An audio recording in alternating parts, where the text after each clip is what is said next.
Hi, everyone, and welcome to Module 6. Thanks for your patience about last week. It was kind of a scramble to kind of get things ready for you to do online that we were going to do in class.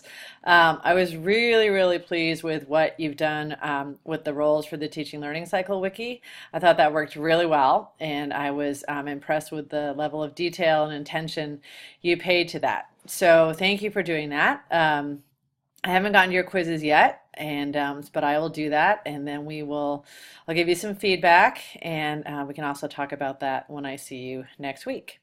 Okay, so for this week, um, you're going to deepen your knowledge about mode, which is the textual meta function, and it'll be interesting. You can give me some feedback on this. So we're kind of going back and forth between you doing exercises and you reading and applying what you're learning. And so I'm thinking the stuff for this week is not going to feel too difficult. You might even feel, okay, I know this. But again, let me know. There, so there are some more. Jed did another installment of the language investigation packet, and so that's section 4 for you. And that follows from the last thing that you did. And then you're going to the reading is here. So this is another chapter in teaching language in context. And again, you're going to need to give me some feedback on what you think of this text as well. What I like about it is it goes into that kind of depth about the theory behind the language, but it also relates it to kind of what you can do in your classroom and helps you figure out how to analyze texts. So here's an example of kind of what I like that this text is doing.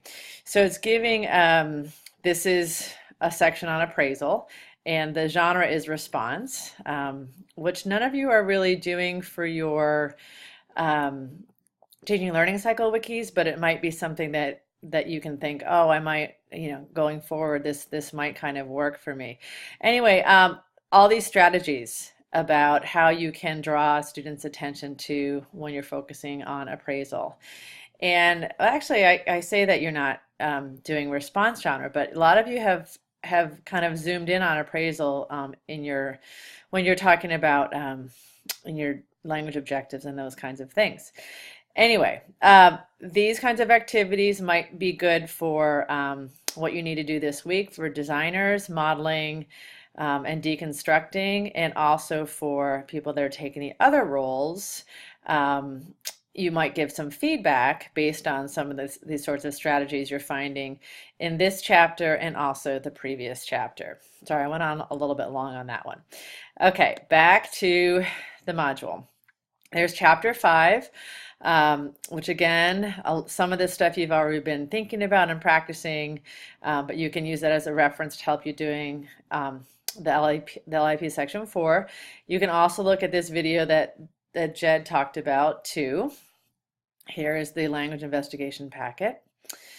And then review and comment on your classmates' blogs for Module 5. As I said last week, I just wanted you to get in there and either try things out in your classroom or go deeper into some language investigations from the text, which you did, and I've been really impressed with what people have done. So I want you to take some time to look at what everyone's up to and what everyone's thinking. I think you might get some ideas, you might be inspired, and you've created a really nice collaborative community already, and so I think it'll be nice to kind of see what people are doing.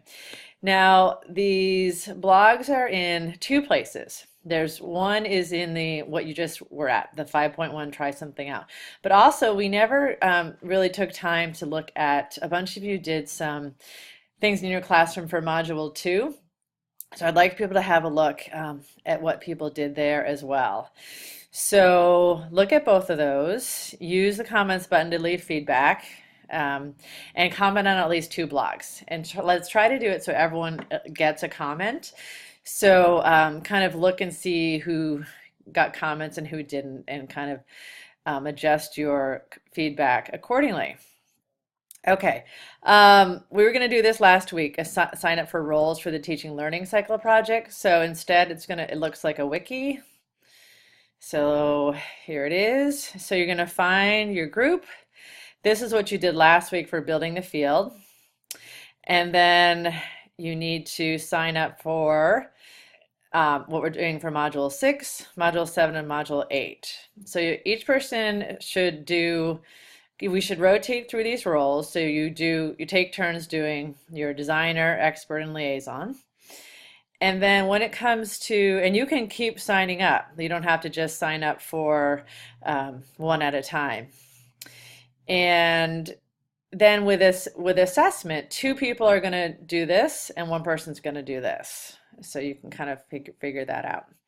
Okay, so that's that. So make sure you get in there and do that quickly so that the designers know that, if you're a designer, you know that you're a designer, you need to get going with that. Okay.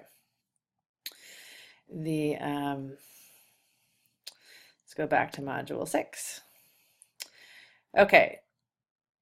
So designers need to upload something by 11. And then with just one other thing with the modeling and deconstruction. Some of you, when you did the building the field, the designers, you did some of this in there too, which is totally appropriate. So it might feel like you're kind of doing that. Whoever is designing for this, you might feel, oh, well, was I supposed to do this, during building the field? It doesn't matter because in real life, it's going to flow together. So again, and look at some of those texts that I showed you for ideas. Oh, there's another one that has some good ideas. Let me show you down here. I had mentioned this before. We were pretty excited about this. This is from West Ed out of California. What they do with their white papers, they try to influence policy and curriculum design. So this is one on the teaching learning cycle and again, how to scaffold using that. So that's going to give you some ideas too. And what they call stage 2 is what we would call modeling and deconstructing. So you can browse in there for some ideas as well. And again, as I said before, the designer will come up with some initial ideas and then the SFL expert can add to that too. Okay, I think that is everything. I think this is the last LIP as well. So we're almost kind of done with the language.